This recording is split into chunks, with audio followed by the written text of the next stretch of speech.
Nothing brings more joy to a family than the birth of a child. That first cry, the first breath, that first little smile captures the hearts of everyone in attendance, and at least for a while, there's nothing else in this world except for this beautiful arrival. I can only imagine a mother thinking of the perfect words to say, but I imagine there's no amount of words that can describe that day. Or to picture a father's gaze into his newborn's baby's eyes, and suddenly the stars in the sky don't seem quite so bright. And as they grow up, things start to change. Now there's potty training and Sunday school and t-ball games, and you start to convince yourself of that popular phrase, it's just a phase. But then, again, things change. But now it's not the kind of change that develops over time. I'm talking the kind of change that wrecks your life. The kind of change that makes you think, what's gonna happen tomorrow? Between the blood tests and the countless pills that you swallow, you try to find a flicker of happiness in the midst of the shadows of sorrow.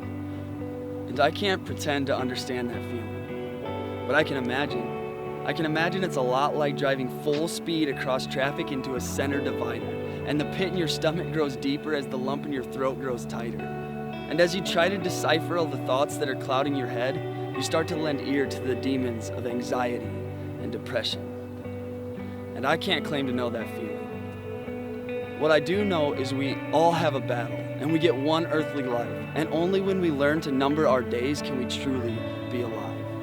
There isn't a person here whose life can't be radically changed by a phone call or a moment. And to be brutally honest, that phone call's coming. So when we see people suffer, there has to be empathy. Because whether we like it or not, we are part of the remedy. Whether that's lending an ear or a dollar, time or a hug, the driving force behind our open hands has to be love. Because perfect love casts out fear. So when we see children going to battle against cancer and scars, we have to remind ourselves that this battle is not theirs alone, but ours. And I'll tell you one thing, no one has ever become poor because they gave too much. Because seeing the smiles on hopeful souls that are loved is more than enough. The best preachers are your fingers as they dry the eyes off broken hearts or hug the souls of hopeless weepers. Oh, there are oceans of love that flow from your fingers. So I write to you to whom blessings have been shown, to encourage you toward finding joy that far exceeds your own. I write to you who are soon to be revolutionary, to encourage you in a cause you will be influencing. I write to you to encourage you to be bold.